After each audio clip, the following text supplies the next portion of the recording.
In the tapestry of life, where every thread holds a story, America in black and white emerges as a haven for the voices echoing through the heart of our communities.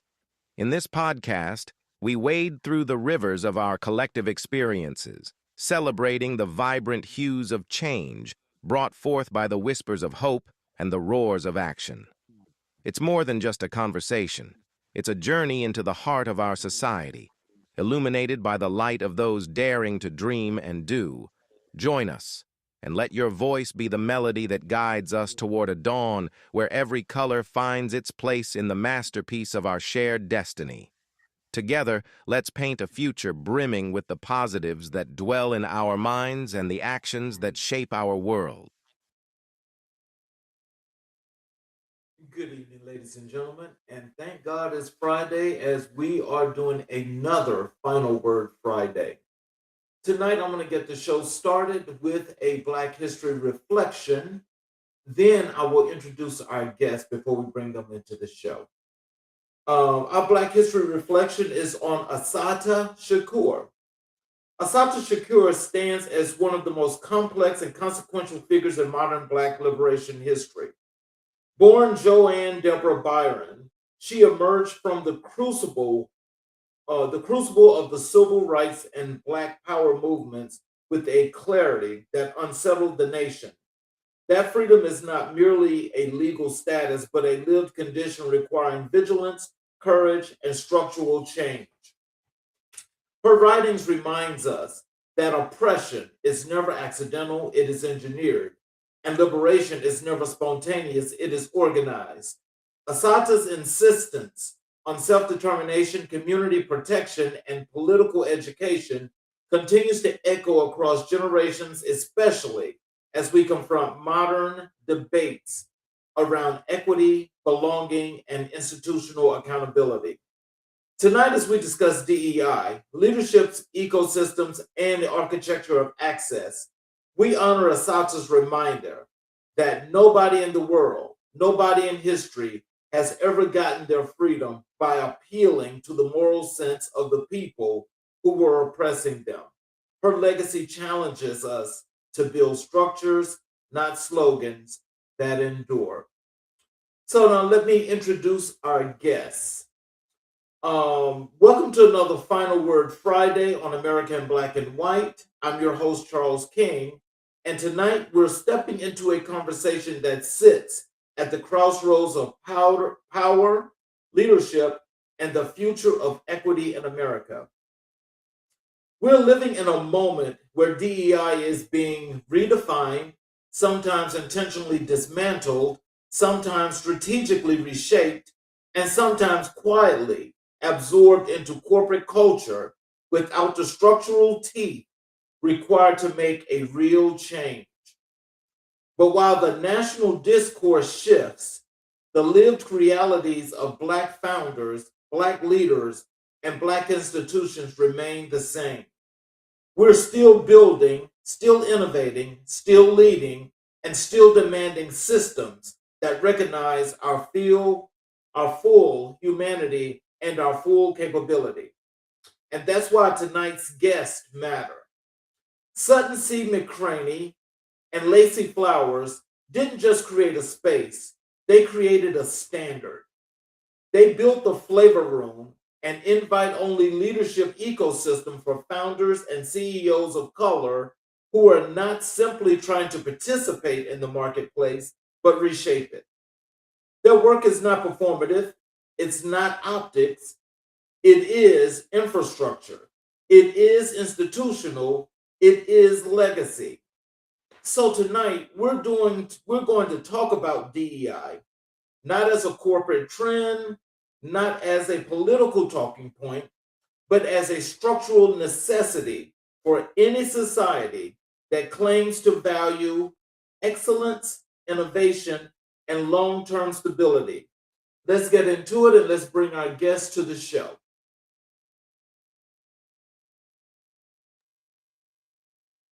Hello, young ladies. How are you? Hello, Mr. King. We are Hello. well. How are you? I am excellent.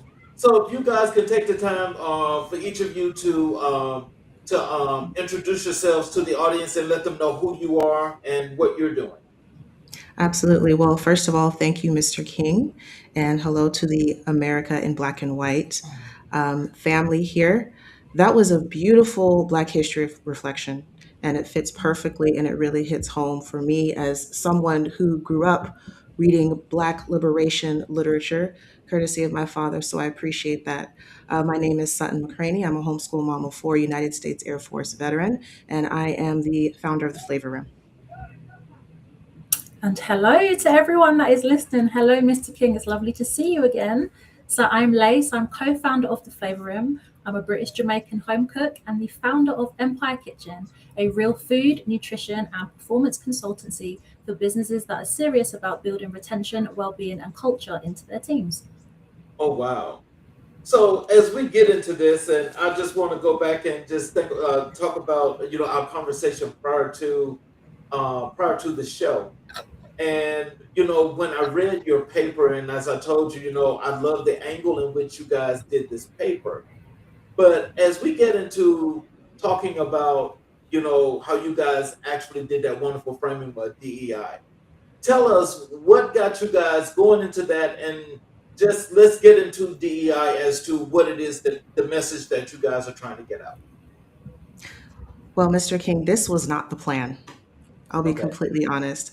When Lace and I came together to found the Flavor Room, one of the first things that we wanted to do was attempt to right the wrongs that we felt had been done to us when we started our journey as entrepreneurs. And that sent us on a path of creating a research paper, doing quantitative as well as qualitative research, because we had for a long time had our own observations and personal experiences when it came to racial bias and tokenism and things of this nature in the online business space. And we had conversations with people as well who were experiencing the same thing, but no one wanted to talk about it. No one wanted to talk about the lack of ethics in sales and all of that. So the paper was our way to do that, putting our stake in the ground as not only founders, but also researchers. So when we were doing our research and kind of concluded things, we realized that our research went beyond online business. That's where we started, but there's so much overlap with corporate. And I said to Lace one day, we have something here that we can share to a broader audience because the implications are vast. So that's what got us started on expanding our message when it came to DEI, because there is a large gap. And as you mentioned earlier, Mr. King, it is under attack. But we are also seeing that these systems were put in place to pacify us so we'd be satisfied with breadcrumbs instead of standing up and saying, no, this is not how we want things done. So we see our work as an extension of that in moving forward in a direction for business owners, organizations to empower themselves to create a standard that works for them. Absolutely. We were hearing the same stories over and over and over again, and it's lived experience for us as well. And then when we had the findings, it was like, oh, wow, yeah, we have something here. And those people from those corporations, from that wider audience, were the ones that were really interested in this, like yourself. So we're like, do you know what? Yep, got something here. So off we went, and here we are. And so when you talk about some of those things that you guys found in your research from other people that didn't want to speak on this, what are some of those commonalities that you guys found? But also, what were the actionable thoughts and practices that you guys put in place? That's a brilliant question. One of the key findings for us, which we coined the phrase the illusion of inclusion.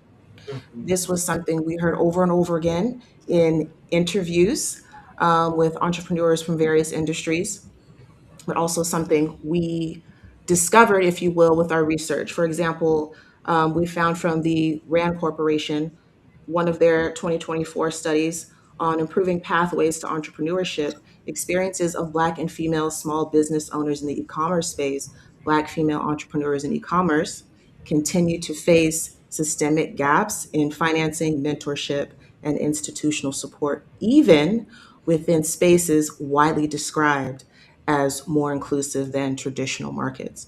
So, as far as us, when it came to actionable steps, we said that we need to create a framework that addresses these things. So, we came up with the Legit Standards Framework for businesses. And an aspect of that is making sure that the marketing aligns with what is actually being practiced and put out into the world. That's right. And then we have, we just recently did Flavor Den yesterday, which was a business and leadership evaluation, which shows this framework in action. So we evaluated 2 businesses last night against our framework. Oh, And so the findings from the work that you guys did. Is everything okay? there was just a really horrible sound in my ear just then, and I didn't know what it was. It freaked me out. But yeah, I can hear now. It's fine. We had a static or something. So the findings from the work that you guys did with this group that you were just talking about, you guys did some work with. What were some of the findings from that work? From last night? Yes. Oh my goodness. Go on, Sat, and we just went live on this. You missed out, so I have to send you that link. But I talked too much. I'm tired. Go ahead. You start it off, and then I'll jump in. Okay, so last night we found a lot of misalignment between what people say and what's actually happening. And we've seen that all the time in online business, and we actually saw it in action last night. We also saw that there are people who are completely closed to having any kind of feedback. So although you're trying to help them identify the gaps that they have, they're not interested. We also found there is, sadly and unfortunately, a lot of people have been pulled into buying tools and things that they simply don't need, that's supposed to make their life easier, but what's actually happening is they're making their lives more complicated, and they're identifying these tools that are designed to help as things that are actually bottlenecks and holding them back. And you can see that this is unethical sales, because people are out there selling these things that people don't need, don't know how to use, and then they're feeling stuck with them. And that's also leading to burnout, because they feel like, oh my gosh, I've got all these things stressing me out, I've got all these things that I have to do and I can't do them, and I have these tools that are supposed to help and they're holding me back and I don't know what to do about them. So those were some of the things that we noticed. Oh wow. And so let me just I wanna like do like a reset on this, because I want to make this like an encompassing thing. When this administration that's now in the White House, when they got in and they just decided that they were going to like ban DEI, and when they did that, just come to find out, as what we know what's happening around the country, is that an enormous amount of Black women were actually losing jobs. Okay. So when we think about that, and I think about, the paper and our discussion and so forth, can you bring us into focus as to how that played a part in not only what your findings are in your paper and your research, but what it's looking like at this moment? I think what you just shared ties in perfectly with what I just said about the illusion of inclusion. You had all of these Black women that were hired at one point. It was celebrated. It was a huge achievement. And then when it's no longer trending, off you go. We don't need you anymore. Mm-hmm. Figure it out for yourself. So going forward with that, I think there is also a huge opportunity and a lesson for us to take the power back into our own hands. Mm-hmm. And also a lesson with being too trusting of Right. the same institutions that created the problem that are offering you the solution. Okay. And I think that also ties into what we saw last night, because one of our participants mentioned how there's a lot of advice being thrown around, but a lot of it is not coming from a comfortable place, because the people who are dishing it out are some of the same ones who are causing the issues. Right, right. And so, that just goes to, as we think about this, and, the same people, and this is just my take. So, you just kind of like, you can spread this, but when we think about the same people that call themselves trying to kill equity, they are equity hires. So how can the equity hire take away equity hiring and be less performative because they're still not up to the task of doing the work? So if you can tie that in for us, I would appreciate it. Rules for thee, but not for me. It doesn't apply to everyone, right? It becomes, well, that's different. It's complicated. Hmm. You don't understand that. See, we've done the numbers and the research, Hmm. right? And it ties into another thing that we covered in our paper, which is performative leadership. Hmm. This is a prime example of that, saying the right things, the the slick branding and the slogans to reel people in, but then we see that it's a facade.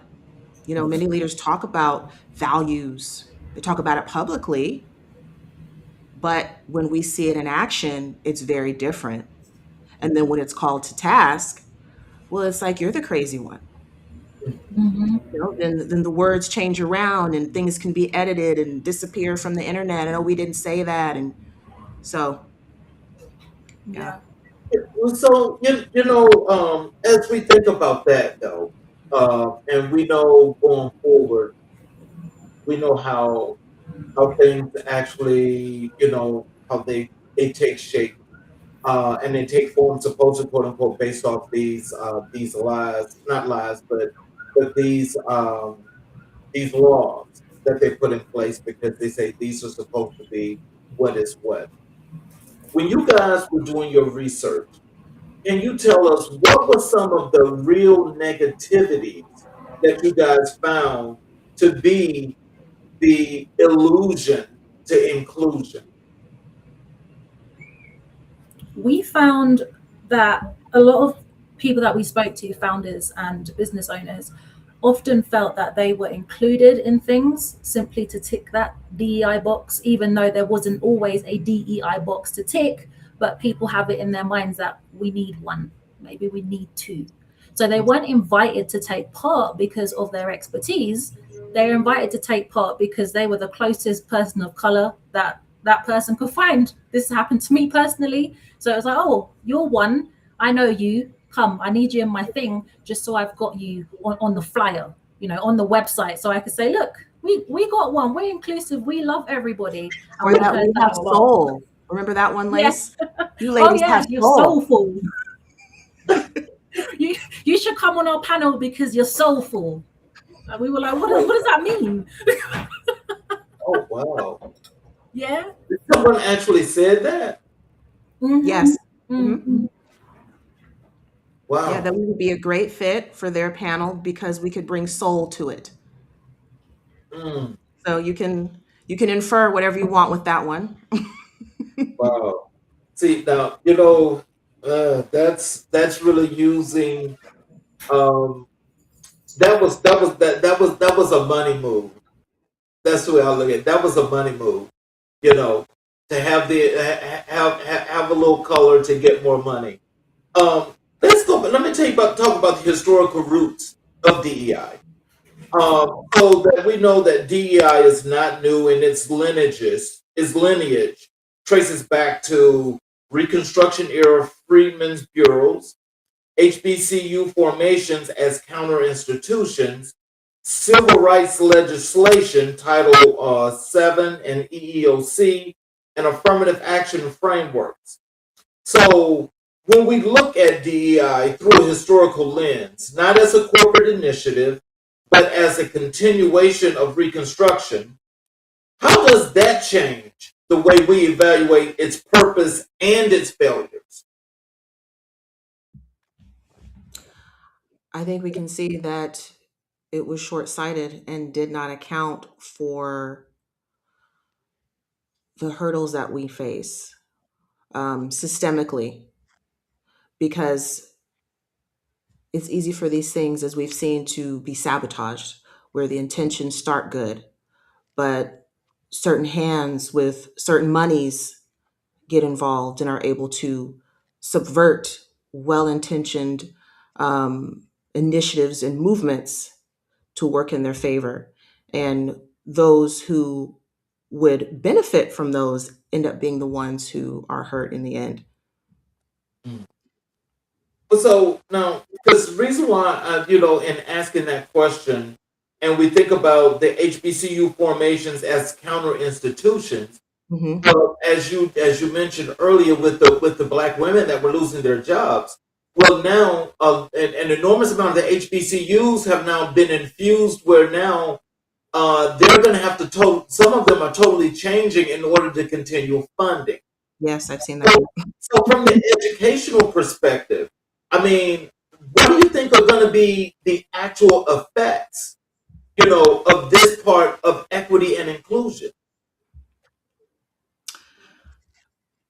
I, I'm going to say something positive.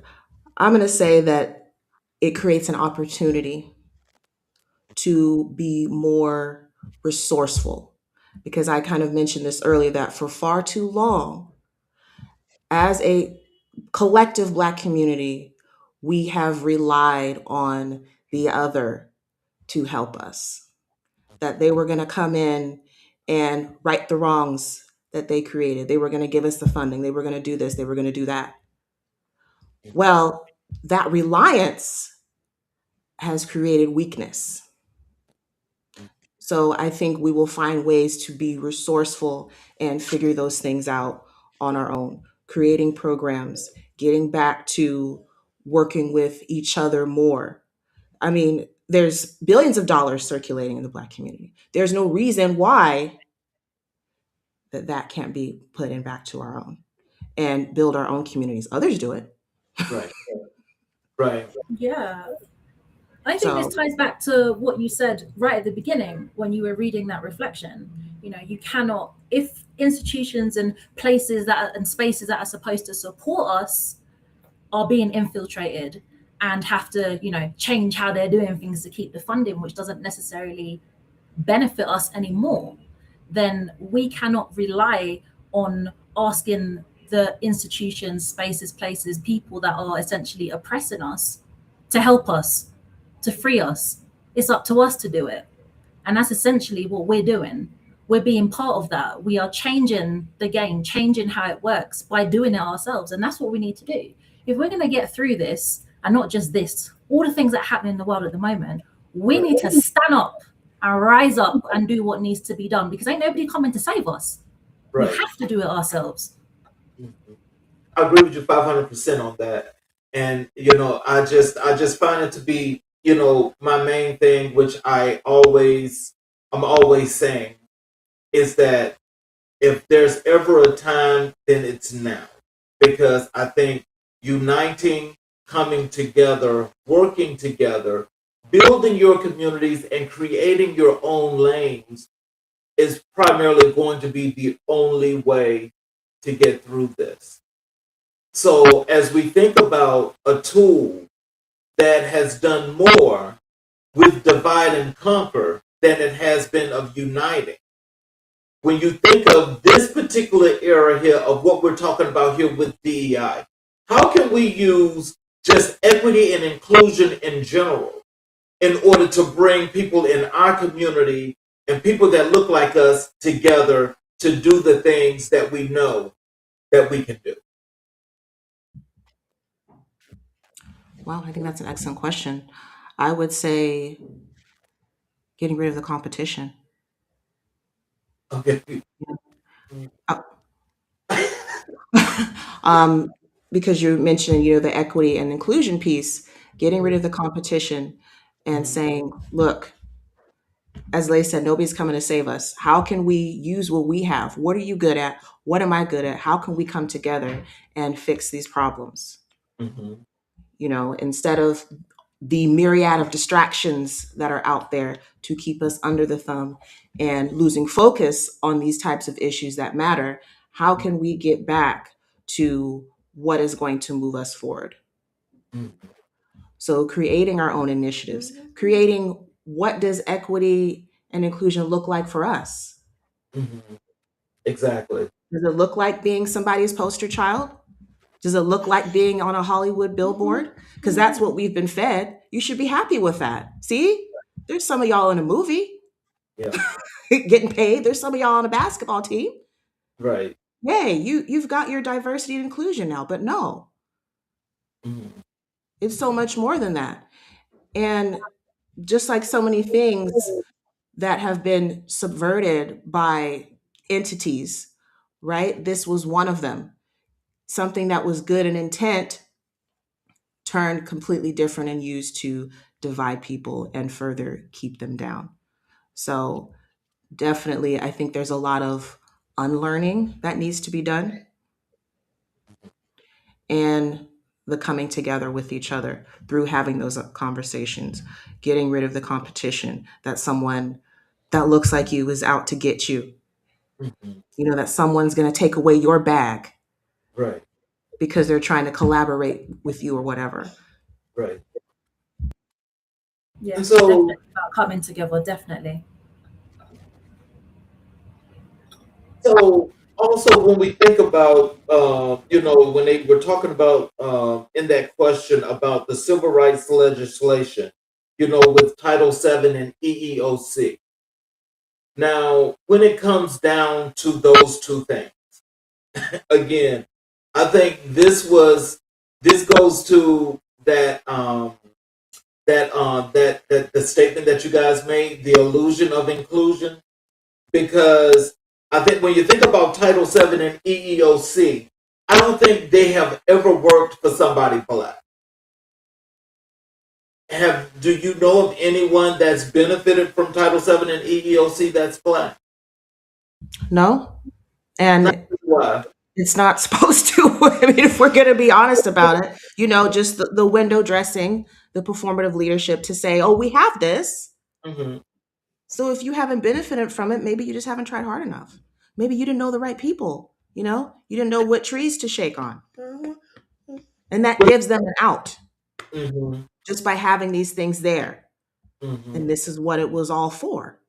So Hmm. now we have a rude awakening that, oh, it really wasn't what we thought it was going to be.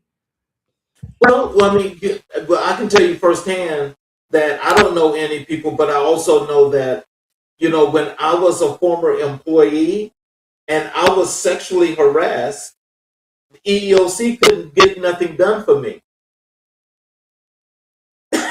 What? You heard me. They couldn't get nothing done for me because they just didn't have enough, as they say. Enough what? Enough balls? Come on, man. Dead serious. Dead serious. And so that's why when I see those things, I try not to speak on a lot of that with a lot of people because I think sometimes it gets misconstrued. But I think when you have programs or operations like that, as we're speaking of, and they're supposed to do what they're supposed to do, and you clearly see that it works for one but not the other, but when you actually put that out there, that's the shame that they refuse to accept. Yes, because it exposes the system. You know, But if once the system is exposed and people start asking questions right. and can't have that. Because then it all starts crumbling down. Well, yeah, and it does. But see, again, I think that goes back to the whole point of the perspective in which we're here today is because we know that this is happening. But I think a little bit more of the insight, because I got to tell you, as I told you guys when I talked to you, is that when I read your paper, I really love that angle. So, can you tell our audience a whole lot more about the part of how it comes to these corporations and the men that lead these corporations that actually enhances the oppression? Oh, I don't know if we have enough time to go into all that. We did a podcast episode a couple of months ago with that whole Campbell's soup controversy that came about. And I bring that up because it's a prime example of that kind of leadership, if you want to call it that. Mm-hmm. People don't get into those kinds of positions unless there is a common culture and a common way of thinking and expression. And leadership comes from the top down. So whatever is happening at the top, whatever the culture is, that's going to trickle down to, upper management, middle management, all the way down to, individual subordinates. And that is hence what you have for, a company culture. So they may tell you, oh, we've invested this and much money to, be more inclusive, and we're doing this and we're doing that. But have you changed the culture? It's always focused on the little people that need to fix their stuff. Mm-hmm. But I really don't hear very often any talk about what's going on in the C-suite. What's the mindset there? Because again, the end of the day, it's about the money. When you're in that C-suite, when, everybody's sitting on the board, that's what it's going to be about. So I know that doesn't really answer your question, but that is what I see when it comes to the leadership at the top. And the only way to really have any impact on that is to speak the language that they understand, which is money. And but did you understand? Then you need to add to that, Lace. I did actually, because I also think if you want to change that, and it's really hard to change what's going on at the moment with people in the mindsets that they're in, and they don't want to change nothing, and you may not have the money to change it or what have you, start there, but also start with the youth, start with the children, because they're the leaders of tomorrow. They're the leaders of the next generation. And if you've got them thinking right, acting right, when they get to that, they're just gonna flood out all of the rubbish, because we can essentially have an army, if you like, of young people who have grown up and are now in the right mindset to go on and lead. So there'll be no space for none of that nonsense at the top, because they will outweigh the stuff that we're seeing now. So I think, yes, we do need to tackle at the top as it is at the moment as much as we can, but we also need to be strategic and go for the youth.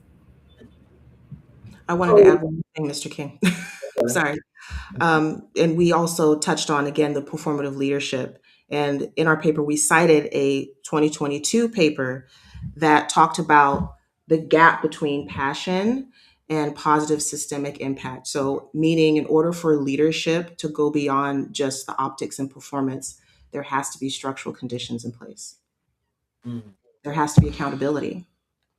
And this is something that we see a lot in corporate spaces is, yeah, the talk is there, the check boxes are there, pamphlets, but where's the accountability? What happens when those supposed standards are not met? Right. So tell us about the company that you guys have created and its premise, and what are the things that it does.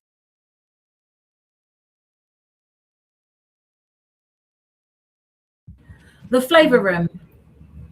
The Flavor Room is a curated ecosystem for leaders and founders of color. So it goes back to what we were saying earlier. How do we help ourselves? How do we bring together that inclusion and help ourselves as us, Black people? That's what we're doing. We've created that space where we're not scared of each other. Oh, there's competition, stepping on toes and all of that. No, we're here to rise together, to put each other on, just like certain other people do. They're all Right. in each other's pockets. They're all putting each other on. They're on each other's shows, podcasts, promoting each other's books and all of that good stuff. That's what we have a space for. Exactly. To amplify our own messages and each other's, refer each other, help each other out, and to share the things essentially that we're talking about now, to share that weight that we carry, to support each other, and to do everything we can to make sure that we're putting ourselves on top, so that we're growing rather than, staying at the bottom fighting with each other like they want us to. No, no, no. This is a space here for community, for referrals, for trust, and to grow. So that's essentially what we've created as a flavor room. But we've also obviously got the paper. We've got the framework that we created from it, so we can go and start getting into those corporations and the bigger spaces to try and tackle at the top, like we just spoke about. But we also are creating initiatives to tackle the youth as well and help them to step into their leadership, be ready to go out and work, to be ready to go out and lead and have all the skills that they need to go and do that. So when that next generation come in, we've helped create that army of the good stuff. So, as we were talking earlier, and you guys mentioned the part about corporations and the corporate world. So when we talk about corporate retractions of DEI, post 2020 surge followed by 2023 to 2025 rollback. Legal challenges reshaping corporate risk tolerance. DEI roles eliminated while inequities remained unchanged. And the question for this is, what does it mean when corporations retreat from DEI while benefiting from the innovation, culture, and labor of marginalized communities? Let's talk about that. I'm smiling, Mr. King, because that's always been the story. You know, And we had an interview with an entrepreneur that shared that as well, for the section of the illusion of inclusion, where she spoke about being invited to something and her ideas were not only stolen, they were repurposed, they were made money off of, and it was like she never existed. So this is not new. And we know this. There's countless stories. I'm sure you could spout off stories. I could as well personally, right, where this has happened on a, smaller scale, right? So that's just how it's been. And this is a prime example of how things have not changed. So when you think about this, though, I mean, because again, now, we as Black people, our culture, we have a part to play in this. And when I say we have a part to play in this, I want you to think about it when this administration first took over at the top of 2025. And what was the first thing that they said?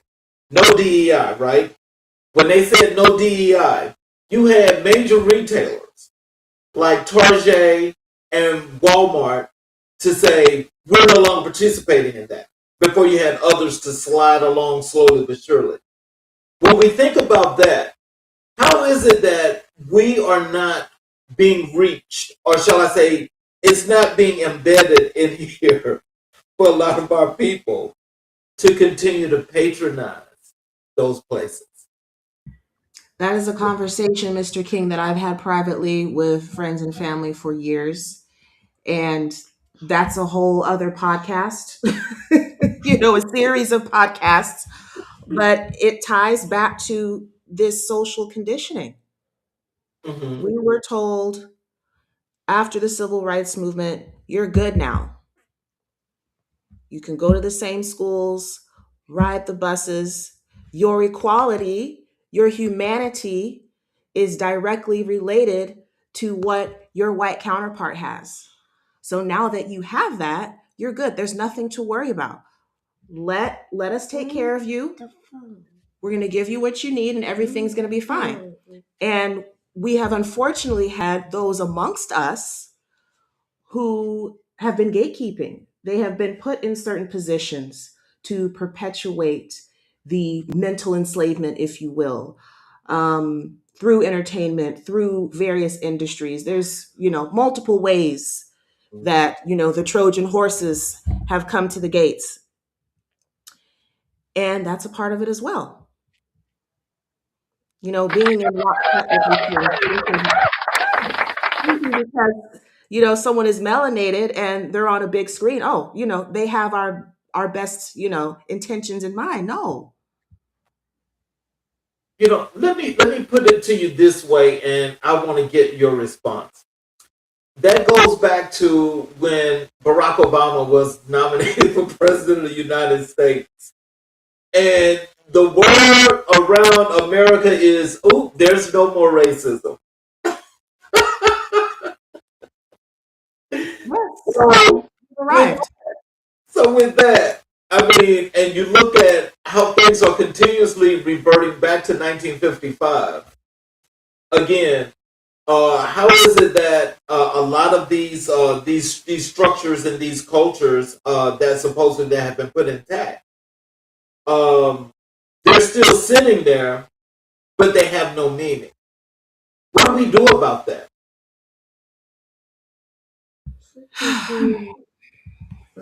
We have to realize they have no meaning. Then we have to realize that we have the power. We have the power to either give them meaning or burn it all down and create new things that we can attach the meaning to that we want. But, just continuing to hit your head at the wall and wondering why it's bleeding is not working. Mhm. That's And being selfish upset, identity. exactly, and being enraged and shocked when the same thing keeps happening over and over again. We've seen this. Just pick up a book, read our history, read the history of the United States. Mhm. It's clear. And vote with your money. Like you said, these stores decided, oh, we're not participating in this DEI rubbish anymore. We're not doing this. Don't spend your money there. I don't think people realize how much power they actually have, and that they can vote with their dollars, they can vote with their pounds, they can vote with their euros by where they spend their cash. And if that means you've got to, go a little further to do your shopping, or hey, go to the mom and pop store and shop with them instead, you can really hurt these people. But if you just like, I think there's a lot of apathy where it's like, oh, well, nothing's really ever going to change. This is as good as it's going to get. So we might as well just carry on. And then nothing changes.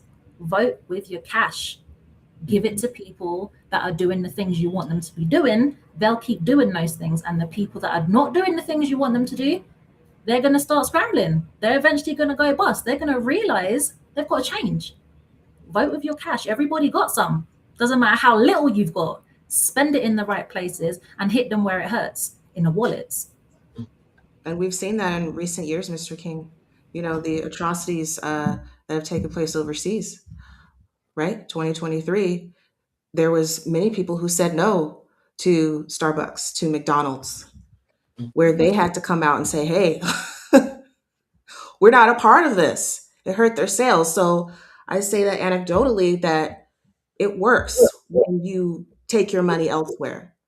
We've seen it with Target as well and others. But, this collective amnesia comes about and people forget.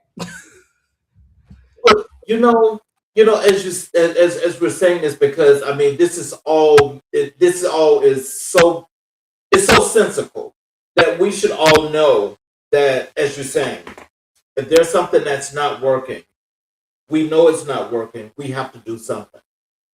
I propose this all the time as well, but the response is always very weak.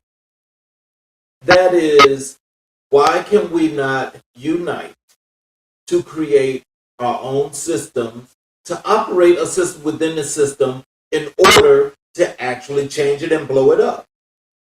Or if we're not going to do that, then that means that unless you can change the minds of the gatekeepers that's standing there at the front that look like us, that are preventing us from doing that, unless we can change their minds and have them come on board, which I don't see that happening.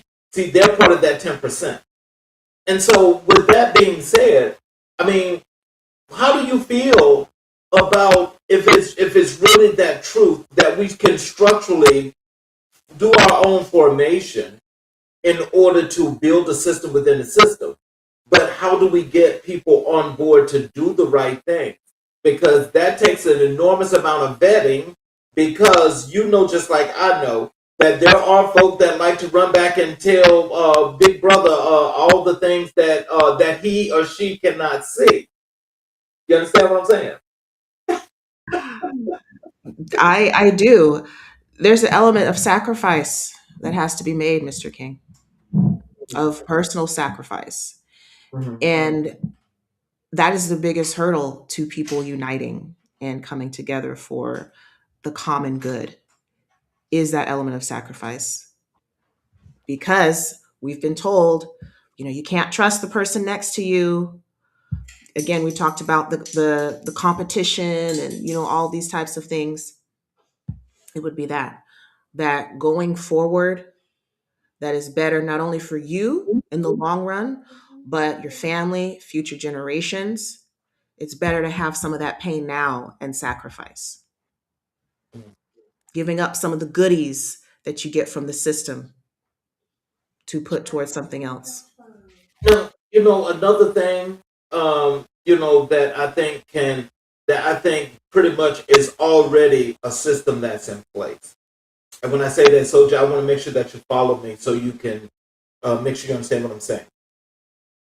There are several created lanes that we all do in our community because we're a natural creative people that actually go out and we can make things happen. We have platforms like this one. We have podcasts that are actually attacking pretty much every angle of everything, every situation that's happening that's actually oppressing our communities. Because we can't trust mainstream media. Mainstream media is basically, that's gone. That's a piece of crap. And I think anybody that's listening to that right now has got a problem because what you're getting is when you can't get real time situations as to the that war that's taking place over in Iran, when you can't get the real situations and pictures and destruction that's happening, when you can't get that, and they tell you 5 people died and everything is still good and they're just destroying Iran. Okay, because we know that's a lie. But I'm just using that as an example. Is because we know the media is false. We know that when it comes down to different corporations and companies, we know that based on who you know and if they trust you with the indoctrination that they give you to change your whole thought, you go in as one person, your family don't recognize you when you finish that indoctrination. Because now you're all about that new change. Okay? So I'm just being honest about that because people won't call this for what it is, but whatever that cultism that's happening is happening slowly to surely to a lot of people, and it's people that's getting close to a lot of people in a lot of different families where you're looking like, well, wait a minute, what happened? See, people are kind of like changing in the wrong way. We've got to find a way to make this system of this equity and inclusion be real.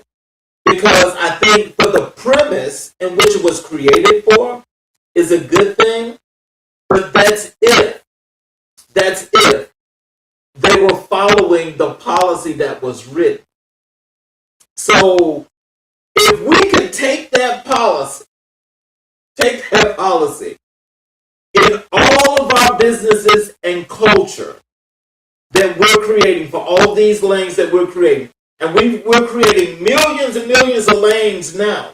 It didn't happen 20 years ago, but now the lanes are getting wider. But with the lanes getting wider, they're not close enough. That's the coming together part. What's some suggestions that you would think that we can do in order to start, from a start perspective, to make this thing start running together and then going out? What do you think? Easiest thing to do is start at home. Start with your own sphere of influence, yourself, your friends, your family who will listen, your children. Start there. That starts with how you eat, what you're eating, what you're consuming, who you're around, how you are thinking. Are you thinking in the short term? Are you thinking in the long term? Are you already thinking in terms of outside of the system as much as you realistically can be? Mhm. Then how can you do that? What are your skills? Mhm. Is it with your hands? Is it, authorship, something else? How can you take that and amplify your message so people come to you, right?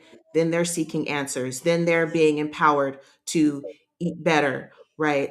Watch what they consume and do all the things that you were doing, in a sense, ripple effect. Mhm. I think that's how we start at home, because a lot of times what stops people from trying to think about how powerful they are is that it seems too wide and vast. We're consumed by the movies and the superheroes, and it seems, oh, there's no way that I can change what's around me. Well, you can. Generations before have done it. We didn't get here by osmosis. Right. There was a clear trajectory. Things changed. Therefore, if things changed, they can change again. But we have to be the catalyst for that change, and it starts with us. We can't worry about someone else's house until we've cleaned up our own. Yeah, and I think that's the issue is everyone is looking outside of themselves. I need you to do this and I need them to do that, but they won't do this and they're behaving like, no, just start with you, your family, and then whatever skills that you have that you're putting out into the world, whatever your message is, however you're, moving with that, start connecting with other people who vibe with that. This reminds me of a conversation we had yesterday. In fact, our whole day was pretty much like this.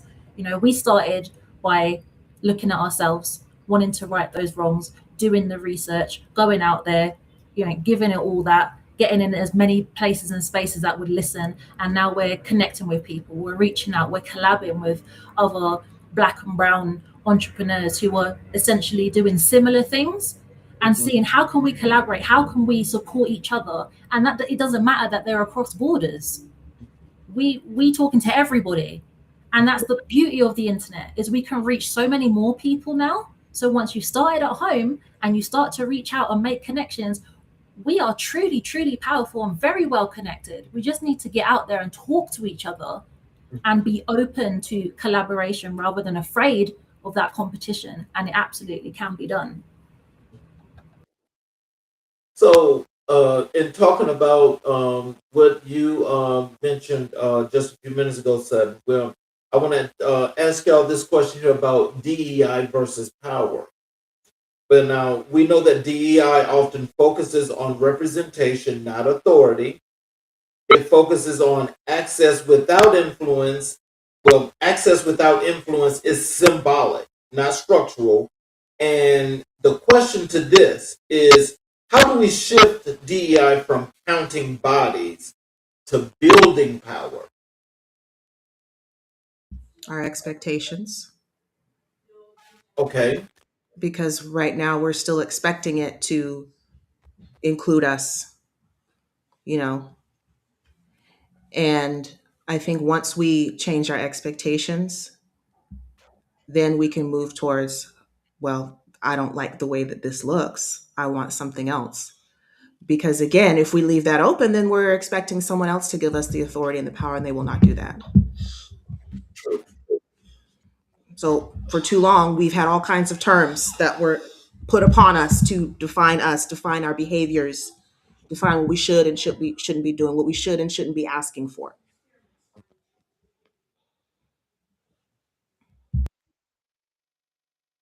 Well, so I want to let's go over here and talk about leadership density as a strategy.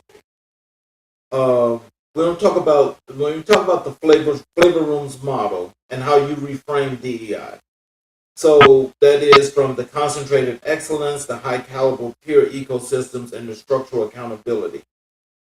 Why is leadership density more transformative than diversity quotas?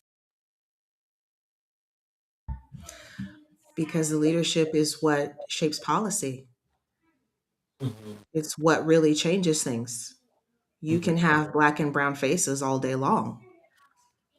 Mhm. But if it's just people there who have, again, no influence, they're not really changing things, well, then the system, the status quo stays as it was.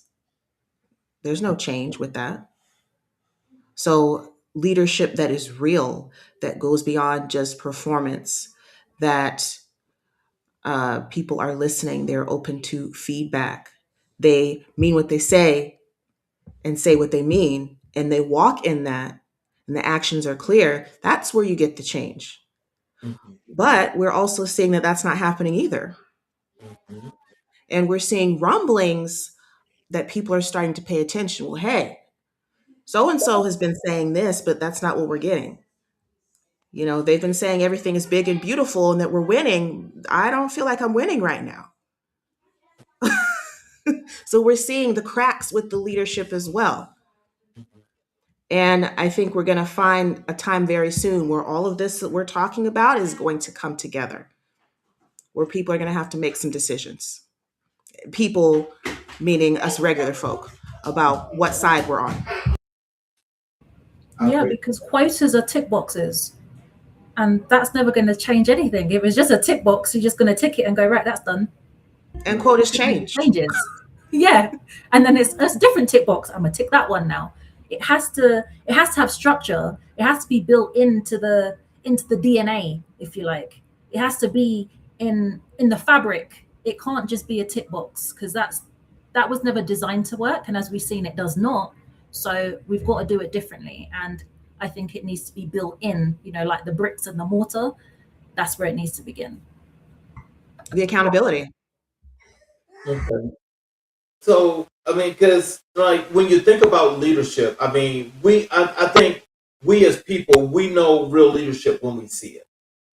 And I'm sure that, well, I'm not going to say that I'm sure, but I think for most people knew that there was no leadership. Most people know that. Most.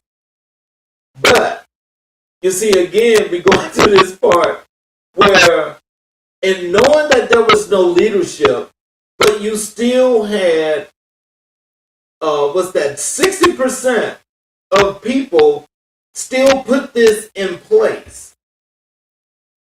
Now, with that being said, and I mean, I'm just like, I want to kind of like spread it out so it's not so thick. Because there's no leadership. We know that, right? So as we spread this out, how far out are we going to go to find this leadership, so we can start something? Starting with myself, you're not going to find leadership, okay?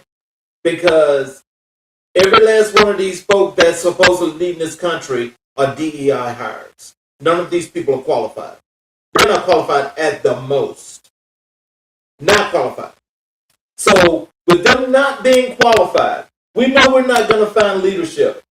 We've got to pick up this mantle somehow, and we've got to start making this change. Help me out.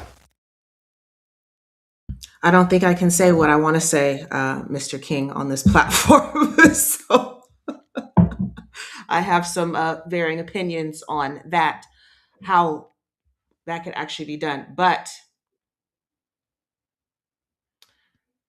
it's just so much.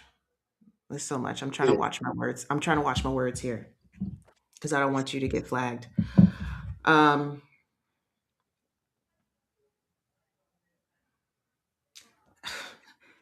Everybody has to go. The whole thing is rotten. Yes. The whole thing is rotten to the core. There is no fixing it. There is no maybe we can put a band-aid on it. But it is up to the people, average people, to actually give a damn and fix it. Stop putting your head in the sand and saying, "Oh, someone else is going to come along. I could just vote this person in. They're going to get it right." Kicking your responsibilities, your future, your gas prices, your jobs, your children's future, your health care, your opportunities down the road for someone else to fix. I think that's the biggest problem because now we're at the point where people are outsourcing their own power to a degree just for comfort. And it goes back to what I said earlier about that sacrifice. You are going to have to get uncomfortable. At this point, it's either going to be by force or by choice. Because all of the things that people were used to before, those things are not coming back. So we have a new paradigm here that people will have to adjust to and learn to adapt and bring forth change that way. You either going to be a part of that change or you're going to be forced to change. So which one is it? Wow. But as far as the system as it is, and people collectively know this. I agree with you, but I think especially with Americans and certain types of Americans, we'll leave it at that. There is a sense of hope, but it's blind hope. It has no direction. It's just there. Maybe you could liken it to apathy a little bit. That, well, it's somehow going to fix itself out. It always does. We're still here, right? So it's going to work out. Someone's going to fix it for us, but it never Oh, gets they'll fixed. fix it.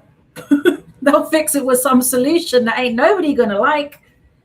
And again, like Sutton said, you're gonna have to get uncomfortable because you're either gonna be forced into some stuff you really don't want to be doing, or you're gonna have to stand up and say no and lead yourself, because that's where it starts, with leading yourself, leading your own family. And I think we're gonna be looking at, you have to do some mass compliant, non-compliance, or change is gonna come. Change is already coming, and you have a choice, but not for much longer. And you're either going to be forced to go this way and do whatever they're telling you need to do, because that's the way it's going to be now, or you're going to have to say no, stand up, get uncomfortable, and lead, because there's no other way to do it. These people are not coming to save us. They were never here to help us. It was never designed to benefit us. So it's up to us, each of us, to stand up and decide what are we going to do. Because if we all just sit back and go, yeah, they'll fix it, well, it's going to get real ugly real fast. And then there's going to come a point where you ain't going to be able to get out. Well, and the disconnect with history as well. We have a very rich history of defiance, right? Rebellion, of resourcefulness, of creativity, of making our own way. There's no reason not to. There's no reason not to do it now. We have actually more tools and resources than those who came before us. That's true, but remember, as I said in the beginning, though, remember you have to make sure that you vet those folks that you're around to make sure that Yeah. whatever you're doing that's going to make that difference. Everybody can be privy to that. No, they can't, especially now. Everybody cannot be privy to that, and I think that's the issue that we're probably going to be facing, because not everybody is saying that everybody is bad, but I think we all have that spidey sense to tingle when we know that there's something here that's not making me comfortable, or there's this person that's not making me comfortable. And so you just got to go through a real serious vetting process in order to make the real changes happen.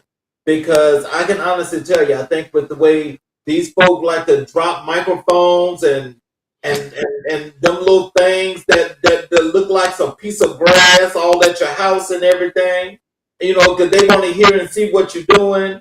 And Yeah, it's just like, parties where there's cameras and honeypots. Yeah. I mean, they're doing all that kind of stuff. And it's kind of like, I'm sorry to say, but it's like we're in this Twilight sci-fi movie, Twilight Zone and sci-fi. At the same time, where it's kind of like, is that real?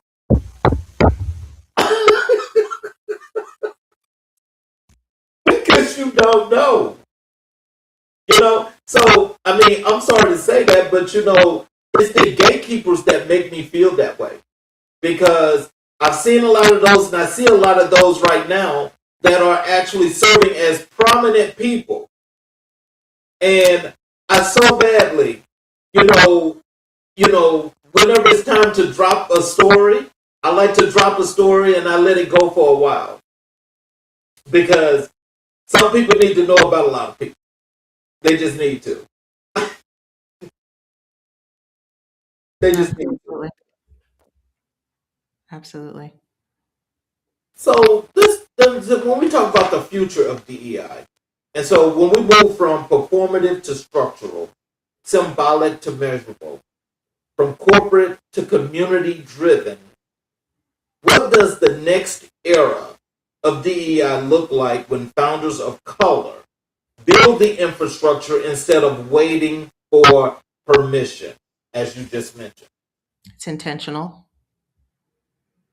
So understand that intentional part, because intentional means everything in the world. Because that's where the absolutism comes in. So how do we get to that point? Dismantle it, create our own. Yeah, and see, again, that really sounds like, us having to create a system within a system, and we Mhm. can operate in that vacuum. But if we start operating in that vacuum, that's at a point of no return, which means that everybody that's in that vacuum, everybody is benefiting, but everybody's getting what they need, and everybody's doing what has to be done. How do we get that started without the folk that like to stop and create disruption? How do we do that to keep the disruptors away?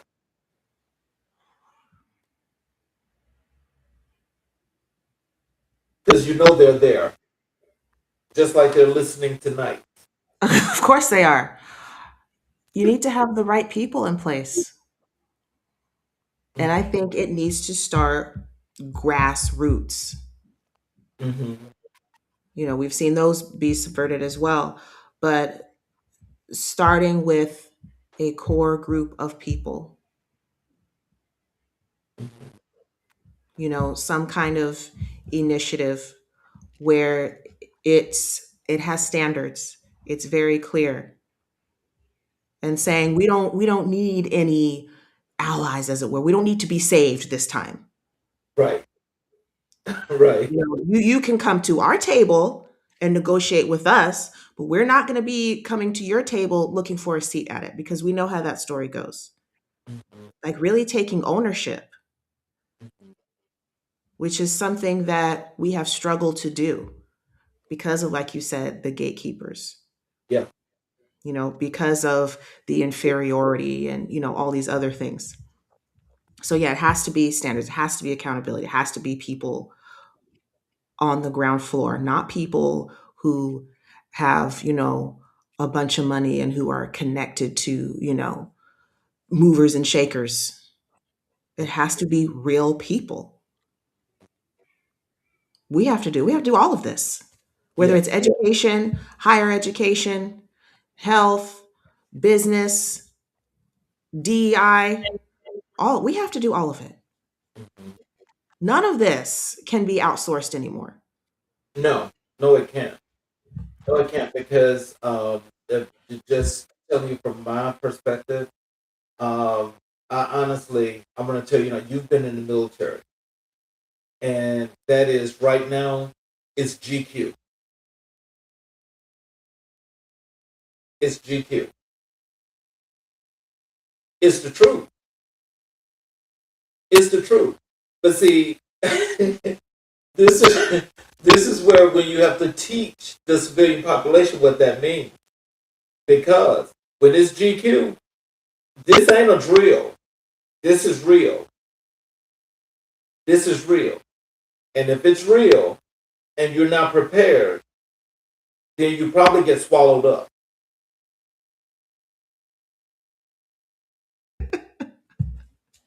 I don't disagree with you. I don't. Hmm. This is Not at all. GQ. And I don't know if if sounding the alarm and people not understanding the alarm is good, or if you got to find another way to wake people up, because we still got people that are sleeping. We still got people that are sleeping. I don't think some are going to wake up. I think some are they're going to just stay sleeping. However, I do honestly believe after the whole 2020 saga, that woke up a lot of people. I saw such a massive change in just, Joe Public after that.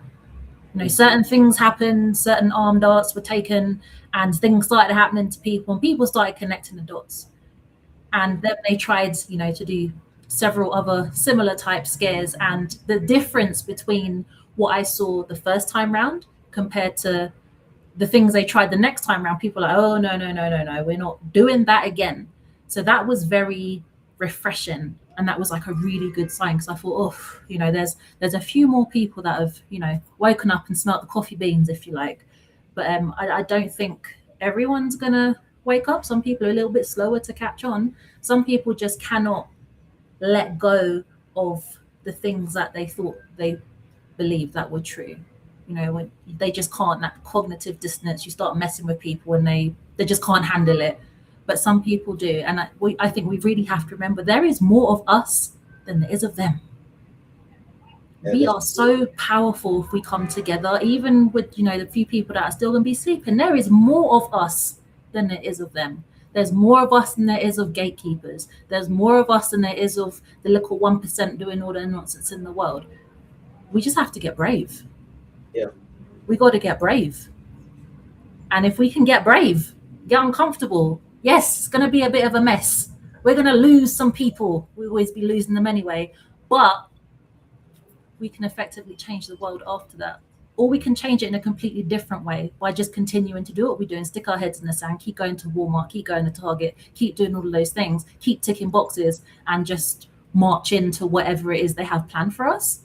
Or we can go the opposite way and march into whatever it is that we have planned for ourselves and, deal with the fallout along the way. But at least we know when we get to the other side of that rainbow, as it were, it's going to be that pot of gold rather than, walk into the opposite side of the rainbow and ending up down some mine somewhere. We don't need everybody to wake up anyway. And I think that there are people who are aware of certain things, but they just don't vocalize it because there's that fear as well.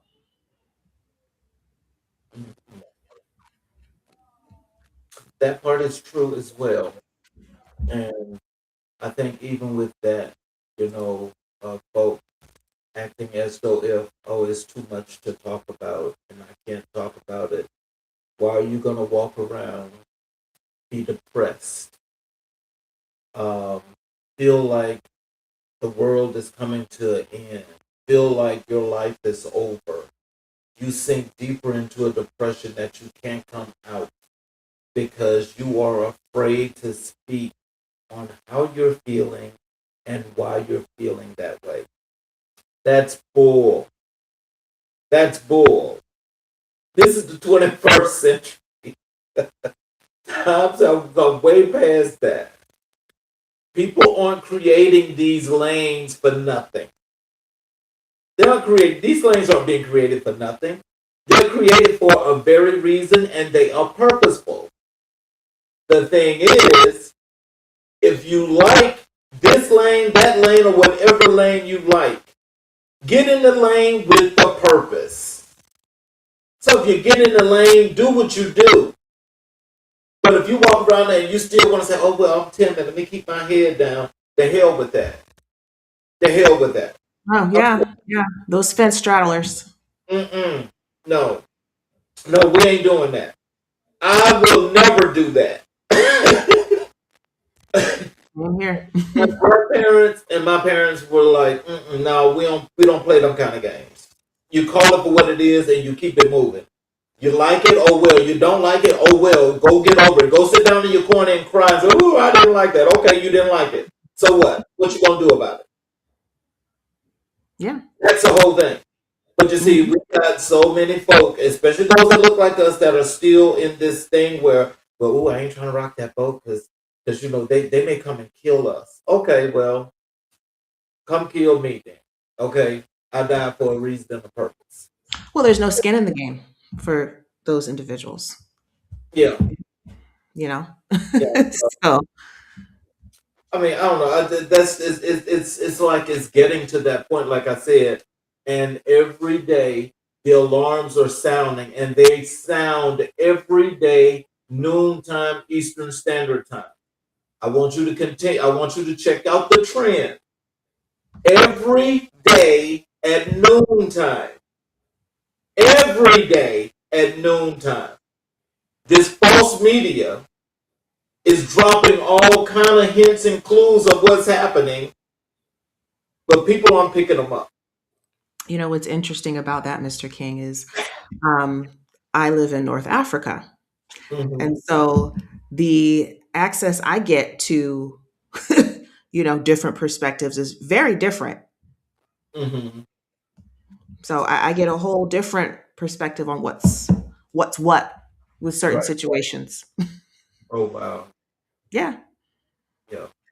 Yeah. People in America have no idea. Mm-hmm. Yep. And so I just tell you, that's why you have to, again, you have to try to be resourceful. You have to reach out and find what you need to get.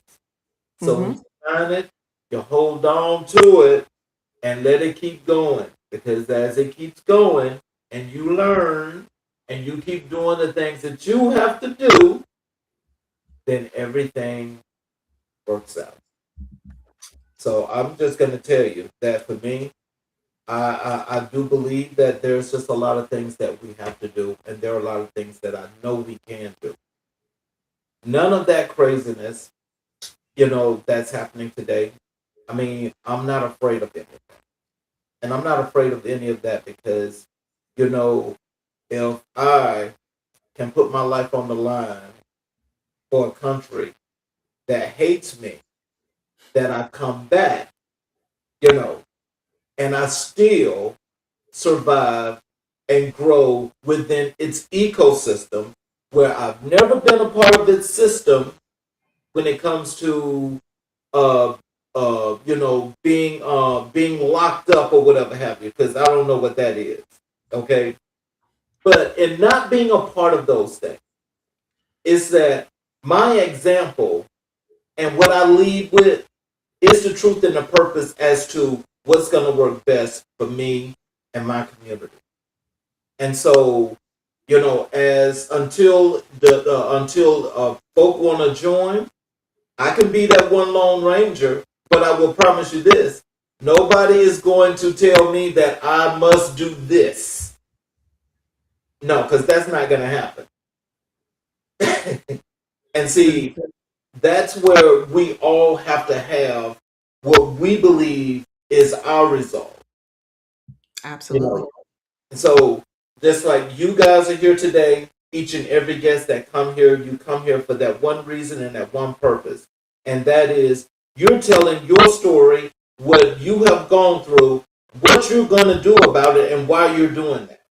That's what people need to hear, because each and every last one of those superheroes, like you guys that have come here today, those are the ones, the superheroes that people need to know.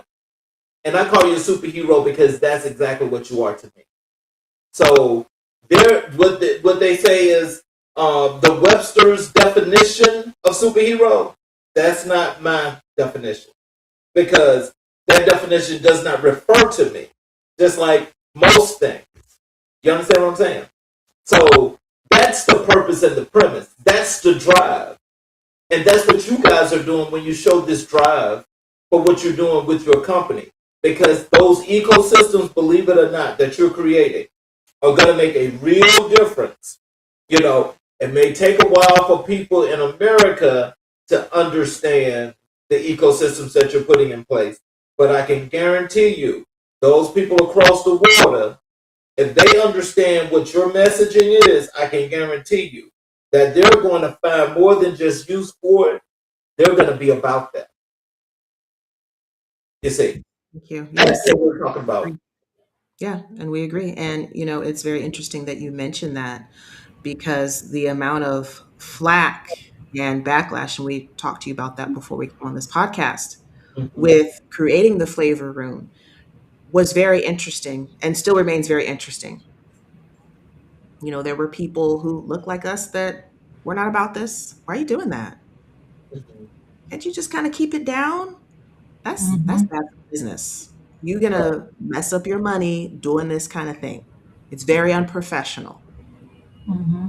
Professional. Yeah. Yeah, you guys are business liabilities, man. We don't want nothing to do with you. Oh yeah, Divisive. we've heard it. Mm. Oh yeah.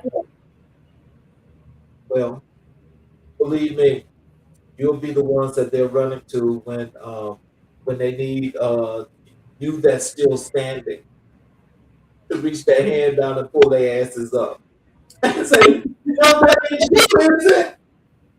This is divisive. Do you really want me to reach my hand down to grab you? Let me think about it." Right. I'll circle back. Right. Uh, That's the craziness. Oh my god. Let me, so let me just let's just go here. I have a closing monologue, but I want to have you guys in closing, both of you, if you'd like to leave words of wisdom and encouragement, telling people how to follow you on your social medias, how to get to your website, all of those good things. You can. I need you to go ahead and put those out, and then we'll go with the closing monologue. okay, I'll let you guys know how to get in touch. Sutton is awesome with the last words, so I'll give her the last words.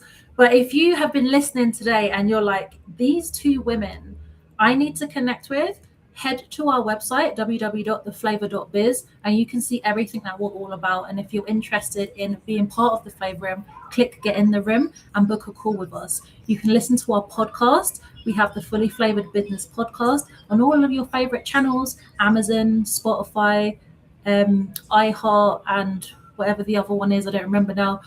But they're all there. Again, it's on the website. Go and listen. We talk about things that nobody else is talking about. And the Campbell Soup episode is waiting for you where we talk about that leadership. So go and tune in. And lastly, you can connect with me and Sutton on LinkedIn. Our names are our names, Lace Flowers and Sutton C. McCraney. We are the only people by our name, so you can't miss us. So go ahead and give us a connection request. And if you want to chat, throw us a DM. Thank you, Lace. Parting words. If you have something burning inside of you that you have been holding back on, an idea, a business, if you have a business, an offer, whatever it is, something that you want to change, something you're tired of seeing. You're tired of turning on the TV and seeing all this crap. Now's the time. Not tomorrow, not next year, not for New Year's. Now is the time to do something. Just sitting back, hoping that everything you want, your dreams are going to fall into your lap, just hoping that someone's going to come save you. It's not happening. The saving, the changing is you. So start now. Whatever that looks like for you. Now is not the time to be afraid. Now is not the time to be looking around the corner. It's now. This is your moment. This is your ready. This is your signal. This is your go. Go out there and change the world in your own way. It doesn't have to be big because you doing your part is big enough. That's all we need.